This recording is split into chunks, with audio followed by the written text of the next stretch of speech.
tes. Oke, masuk. Halo friends, kembali lagi bersama saya Yudi Yoga. Dan pada kesempatan ini saya akan membawakan Sunday Market Breakdown yang akan berubah nama menjadi Monday Market Review. Karena nggak bisa kita pungkiri di hari weekend itu pasti teman-teman punya kesibukan di luar trading. Jadi daripada kita nge-forecastnya di hari Minggu, kita nge-forecastnya hari Senin siang ketika market open. Jadi kita akan rubah namanya menjadi Monday Market Review. Nah, saat ini saya lagi live bersama teman-teman dan saya sudah melihat beberapa potensi yang bagus di market yang bisa kita eksekusi di minggu depan. So, without any further ado, let's do it.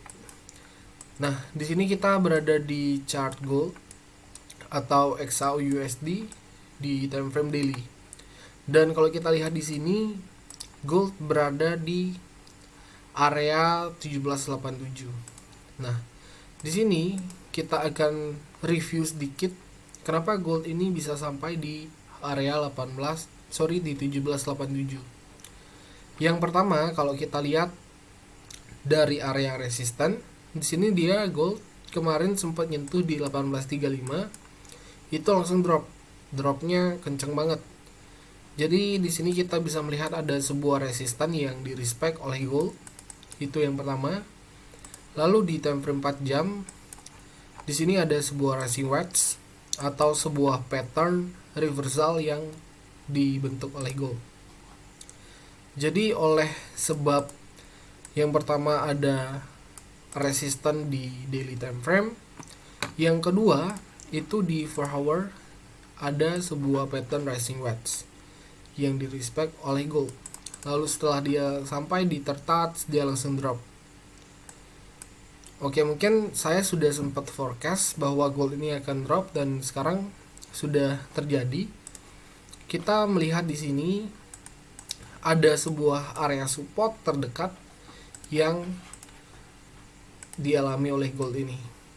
Jadi yang di kotak ini adalah area 1781 yang paling dekat. Ini adalah support yang paling dekat. Lalu nextnya itu ada di 1770 dan nextnya ada di 1748. Nah, skenario saya untuk gold ini adalah yang pertama, saya akan menunggu sebuah flag. Mungkin gold ini akan membentuk sebuah flag yang besar. Jadi misalkan dia stuck di area trendline garis kuning ini, dia ada potensi untuk naik lagi, baru dia melanjutkan penurunan. Itu yang pertama. Jadi penurunan di gold ini bisa sampai di 1749. Kenapa? Karena bisa kita lihat di sini di daily time frame ya. Nah, di sini kita memasuki daily time frame yang dimana daily time frame ini memungkinkan untuk gold ini turun ke 1749. Nah, tujuannya dia turun simpelnya adalah untuk membuat higher low yang pertama. Yang kedua, gold ini bisa membentuk sebuah pattern invert HNS. Jadi dia turun ini bisa jadi untuk melanjutkan kenaikan. Kenaikannya dia tuh bisa sampai di 19 lagi, di harga 1900 lagi. Nah, jadi potensinya untuk gold sekarang yang akan mungkin terjadi adalah seperti ini dari view besar yang saya lihat. Oke, kita coba masuk breakdown lagi ke time frame yang lebih kecil. Kita coba masuk ke 1 hour. Nah, di time frame 1 jam, di sini kan ada flag kecil nih. Di sini sudah ada flag kecil yang membawa gold ini turun. Lalu dia koreksi, konsolidasi, dan potensinya gold ini akan membentuk flag besar. Karena biasanya setelah ada flag kecil, itu dia akan membentuk flag yang besar. Jadi potensinya seperti ini. Jadi kita besok akan melihat respon dari si gold, misalkan dia stuck di garis kuning, maka ada potensi untuk dia naik lagi ke area resisten. Jadi di time frame 4 jam ini bisa menjadi head and shoulder. Di time frame daily dia bisa menjadi invert head and shoulder. Nah, jadi seperti ini. So skenario untuk gold akan menjadi seperti itu. Dan coba kalau kita lihat ke DXY. Nah, DXY pada time frame 4 jam ini sempat saya bahas ketika kita live kemarin. Jadi buat teman-teman yang nggak ikut live, saya akan jelaskan kenapa DXY ini naik. Yang pertama, di sini kita akan memasuki time frame 4 jam. Nah, di sini ada sebuah trend line, which is dari trend line ini menandakan bahwa si DXY ini dalam fase uptrend. Di sini ada higher high, higher low, higher high, higher low. Ada potensinya dia untuk membuat higher high baru. Nah, jadi sebelum DXY ini naik, kemarin waktu NFP kita kan memiliki beberapa skenario. Jadi yang pertama kita punya skenario seperti ini. Nah, skenario seperti ini, DXY ini ada potensi waktu itu dia masih berada di area ini kalau nggak salah. Waktu NFP itu dia berada waktu di sini. Nah, di sini ini momen NFP itu dia berada di sini. Lalu di sini kan higher low pertamanya dia. Waktu NFP rilis langsung bull. Langsung bullish membuat higher high. Sekarang dia udah buat higher low, potensinya akan membuat higher high lagi. Jadi higher low-nya ini bisa menjadi break and retest-nya si DXY ini juga. Jadi kalau kita ukur menggunakan Fibonacci di sini, si DXY ini sudah menyentuh di area 618, reject 2 kali langsung lanjut bullish. Begitu juga dengan si gold, juga dia melanjutkan bearish-nya dia. Nah, di DXY ini kita juga punya sebuah area resistan, ini adalah area support, yang dimana dari adanya pattern seperti ini atau invert HNS ini bisa membawa si DXY ini membuat high yang lebih tinggi. Ini versi 4 jam. Kalau kita turunin ke 1 jam, nah kalau kita turunin ke 1 jam, di sini kita punya sebuah garis trend line juga yang sudah di break oleh si DXY. Nah, jadi simpelnya seperti ini. Trend line tertouch, masih lanjut bullish, so ada potensi dia untuk turun, habis itu naik lagi. Jadi turunin untuk membuat higher low lagi, lalu naik untuk membuat higher high lagi. Jadi potensi untuk si DXY ini masih akan bullish, melihat si gold ini masih berpotensi turun. Nah, kalau kita lihat dari daily time frame, potensinya si DXY ini akan membentuk ABW, ascending broadening wedge. Jadi dari ada ABW ini dia bisa akan turun gitu. Jadi potensinya tetap akan turun, melihat trennya ini masih dalam fase downtrend. Jadi potensinya untuk si gold itu bullish dan di XY ini bullish. Itu adalah dua watchlist utama kita. Lalu kita coba lihat di New Zealand Kanada. Nah, jadi si New Zealand Kanada ini sudah mendekati area resisten.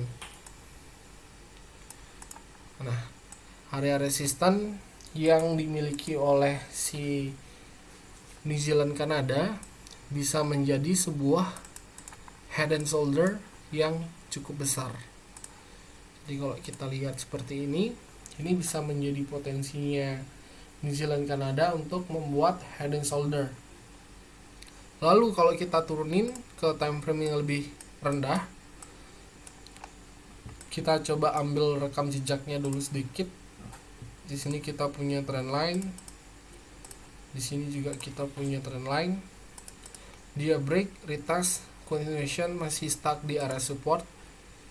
Jadi ini kita sebut sebagai support yang di respect sebelumnya, yang garis oranye ya. Nah, Jadi reason dari si New Zealand Kanada ini drop adalah karena adanya rising wedge. Dengan adanya rising wedge yang besar, lalu di sini juga kita punya sebuah pattern mini ascending channel. Jadi dengan adanya dua pattern tersebut, dia langsung drop sepanjang ini. Jadi kalau kita zoom in, ini terlihat jelas. Di sini ada break and retest, di sini juga ada break and retest. Di sini ada area support dan di sini juga ada area support. Jadi di sini dan di sini adalah histori yang dialami oleh New Zealand sampai si New Zealand ini turun ke area support. Jadi sebelumnya ini yang terjadi gitu. Nah, sekarang kita akan lihat ada satu kemungkinan yang akan terjadi untuk si New Zealand Kanada ini. Kemungkinan yang paling akan terjadi adalah dia akan membuat higher low. Jadi dia akan membuat higher low, entah itu ke zona abu-abu yang saya buat, atau dia bisa membuat higher low-nya sampai di garis kuning. Kenapa? Karena di time frame 4 jam kita juga punya satu rising wedge yang dibuat oleh New Zealand Kanada. Nah, kalau kita lihat tadi dia turun gara-gara ada rising wedge, ini bisa terjadi history repeat itself. Jadi kalau kita lihat di time frame 1 jam, nah di sini dia sudah punya lower low. Nah, di sini dia sudah punya low dan potensinya dia akan membuat lower low. Oke. Di sini sudah ada impulse dan di sini ada correction. Jadi potensinya si New Zealand Kanada ini akan turun. Cuman kita masih membutuhkan beberapa confirm untuk dieksekusi.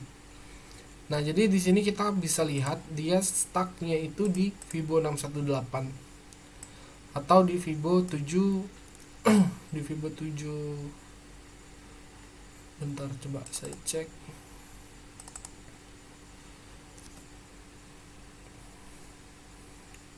Saya udah hilangin Fibo 7 nya sih. Entah ini di angka 7 berapa gitu. Ini masih ada sebuah area juga di sini. Oke. Potensinya dia akan menjadi head and shoulder kalau kita lihat. Nah, kalau kita lihat dari sini, ini bisa menjadi head and shoulder. Di sini ada left shoulder turun, buat head turun, di sini buat right shoulder. Jadi potensinya akan turun. Apalagi kita bisa melihat di sini ada double top. Sini ada double top yang ngebuat dia turun. Dan sekarang dia sudah dalam fase impulse correction. Tinggal dapat confirm break, kita eksekusi New Zealand Kanada. Jadi ini berpotensi high probability. Nanti misalkan kita turunin ke 15 menit akan menjadi lebih jelas. Nah, di sini juga mungkin akan menjadi rising wedge. Nah, di sini kita ambil, ini bisa menjadi sebuah rising wedge. Di sini juga ada trend line. Jadi tipikalnya New Zealand Kanada ini adalah membentuk sebuah pattern rising wedge. Jadi dengan adanya rising wedge, di dalam rising wedge ada rising wedge, ada rising wedge lagi. Potensinya akan bearish. Cuman kita masih butuh dia break dulu, habis itu ngebuat lower high lagi. Misalkan dia membuat lower low, lalu dia naik lagi ngebuat lower high, kita bisa eksekusi kalau mau konservatif entry. Jadi potensinya akan dalam downtrend seperti ini. Nah, seperti ini. Ini adalah skenario New Zealand Kanada. Teman-teman ada yang mau request pair nggak? Yang lagi ikut live, ada yang mau request pair?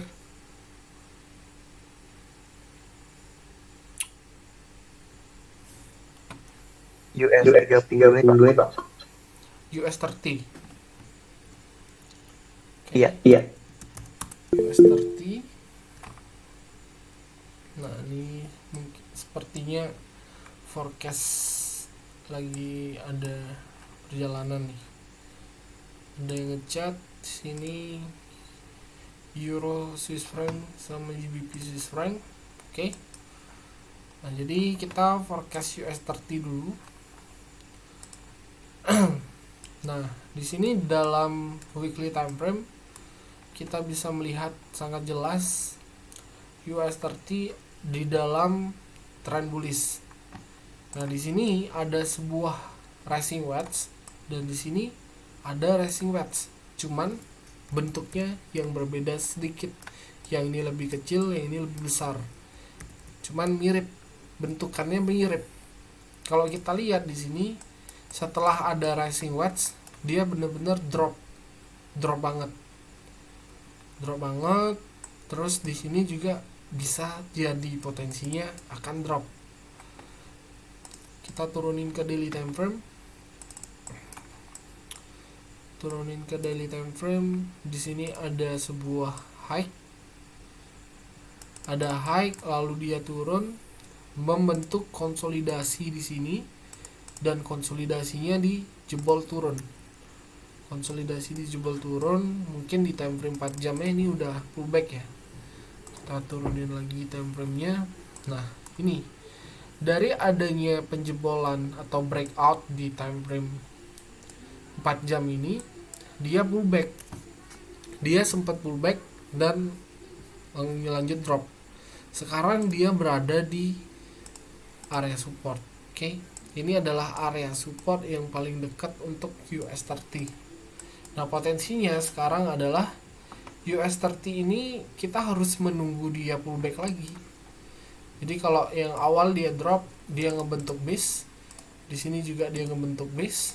Kita tinggal tunggu US 30 ini pullback ke base-nya ini. Entah dia turun dikit lagi, lalu dia pullback, baru kita bisa eksekusi untuk mencari sell. Karena dari trend line juga di daily ini dia sudah breakout. Nah, teman-teman bisa lihat, saya masang trend line. Coba kita sesuaikan ulang trend line-nya di sini. Nah, di sini kan ada beberapa kali sentuhan ya di area trend line. Ini 1, ini 2, ini 3. Lalu kita lihat ini 4. Nah, trend line-nya ini di break. Di sini juga kita punya potensi rising wedge lagi. Dari rising wedge besar ada rising wedge kecil lagi. Dan kalau kita lihat juga histori sebelumnya yang membentuk rising wedge, dia drop. Jadi dengan adanya rising wedge ini kan sudah di break, kita tinggal menunggu pullback.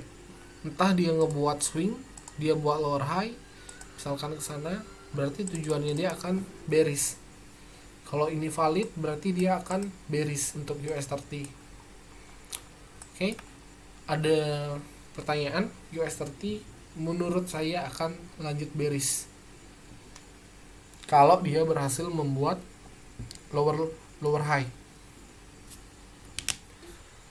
Lalu tadi si Surya Dharma requestnya Euro Swiss franc. Kita lihat Euro Swiss franc. Nah, ini Euro Swiss franc di daily time frame. Nah, seperti yang teman-teman udah lihat, di sini saya sempat nge-forecast Euro Swiss franc. Kita delete bentar.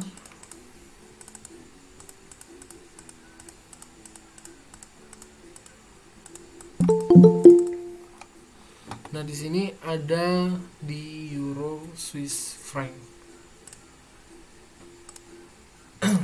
Jadi potensinya, halo Om Kevin. Saya lanjut bentar ya Om. Jadi potensinya dari Euro Swiss franc ini adalah Kalau kita lihat dari bigger time frame, yaitu time frame daily, di sini euro Swiss franc terlihat respect dengan trendline bearish yang dibentuk ini. Di sini ada trendline yang direspect oleh si euro Swiss franc. Dan kalau kita lihat di weekly time frame, di sini dari weekly time frame trennya masih dalam kondisi bearish. Di sini kita punya area resisten yang memungkinkan untuk si euro Swiss franc ini membentuk head and shoulder. Jadi di sini kita punya area support. Nah, di sini kita bisa melihat ada potensi menjadi head and shoulder kalau kita bisa lihat seperti ini di time frame weekly. Nah, cuman ada kemungkinan dia bullish ada. Nah, di sini ada trendline yang sudah di break. Kalau teman-teman nanya ada potensinya dia bullish, nggak ada. Tapi yang saya lihat dalam tren yang bearish ini potensinya masih akan tetap bearish. Cuman dari sini, dari weekly time frame, kalau kita lihat closing candle seperti ini, maka ini ada potensinya dia bullish. Masih agak membingungkan. Cuman terlihat jelas sebelum dia ngebreak, sebelum dia mantul di area trendline, dia sudah ngasih kita sinyal melalui candlestick di daily time frame, terus di reject, naik reject sampai akhirnya dia sampai di area trendline ini, dia ngebuat satu bearish engulfing. Jadi ini ada area resisten sebelumnya di break, tapi false break, masuk lagi ke dalam dan dia sudah ngetes area tersebut. Sini kita bisa lihat ada closing candle-nya ngetes lagi area yang ini. Jadi potensinya dia ini akan membuat yang pertama euro Swiss franc itu ada potensi akan membuat higher low. Nah, di sini ada 618 382. Kita akan buatin mark di sini 1, sini 2 dan 3-nya di sini. Kalau jadi kesimpulannya gini, kalau si euro Swiss franc ini mau bullish, berarti dia akan stuck di beberapa garis oranye ini, maka dia akan melanjutkan kenaikan. Cuman kalau kita ngelihat dari yang awalnya tren ini bearish, dia respect banget sama area trend line, ini ada potensi juga dia bakalan turunnya sampai di area di weekly time frame tadi. Nah, cuman kalau kita lihat di 4 jam nih, kita masuk ke 4 jam, ini adalah salah satu potensi break and retest dari si euro Swiss franc. Di sini kita punya trendline kuning yang sudah di break, lalu bisa potensinya dia akan turun. Tujuan pertama di garis oranye yang ini, tujuan kedua ini, tujuan ketiga ini. Dan tujuan nanti yang paling jauh akan menjadi di area support. Nah, dari ini, dari satu pattern ini ditambah ada area trend line menunjukkan kalau euro Swiss franc ini akan turun. Jadi ini bisa kita tunggu flagnya ini jadi. Kalau flag dia ngeflag besar, maka dia akan seperti ini. Jadi dia bisa menjadi buat flag seperti ini, atau ini bisa jadi sudah break. Ini bisa jadi sudah break di trendline kuning ini. Tapi biasanya saya akan menunggu dia buat lower low dulu, lalu buat lower high lagi, baru saya eksekusi. Jadi misalkan kalau ini dia ngebreak sampai di garis oranye, misalkan turun sampai di garis oranye, lalu dia buat lower high, kita bisa eksekusinya di sini. Kita bisa eksekusi dengan stop loss di atasnya gitu. Stop loss paling cuma 10 pip aja, tapi targetnya kita lumayan lah. RR-nya dapat, risk to reward-nya dapat gitu. Jadi view saya melihat euro Swiss franc ini seperti ini. Gitu brosur. tadi berarti kita sudah punya gold, DXY, New Zealand Kanada, US 30, Euro, Swiss franc. Udah 5 watchlist. Mungkin satu lagi akan kita cek di GBP USD.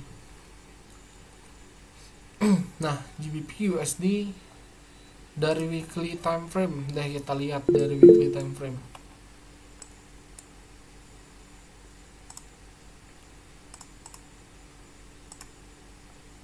XAU udah om, nanti saya akan upload di YouTube. Oke, dari siapa namanya? Dari GBP USD weekly time frame. Di sini ada sebuah area resistan. Di sini ada potensi double top, dan dia respect terhadap double top. Cuman di weekly time frame closing candlenya masih agak strong bullish. Kita turunin ke time frame daily. Di time frame daily ini kita bisa pasang ini, bisa pasang garis seperti ini. Ada potensi dia menjadi triangle, jadi ada potensi dia naik sih lagi sedikit, lagi sekali, baru dia akan melanjutkan penurunan. Cuman di sini kita bisa melihat dari candlestick dan juga trend ini sekarang sudah memasuki bearish trend untuk short term. Kita turunin lagi time frame-nya ke 4 jam. 4 jam kita punya satu trend line, dan di sini ada satu zona resisten. Nah, di sini ada zona resisten yang masih di respect oleh si GBP USD. Lalu di sini kita punya trend line.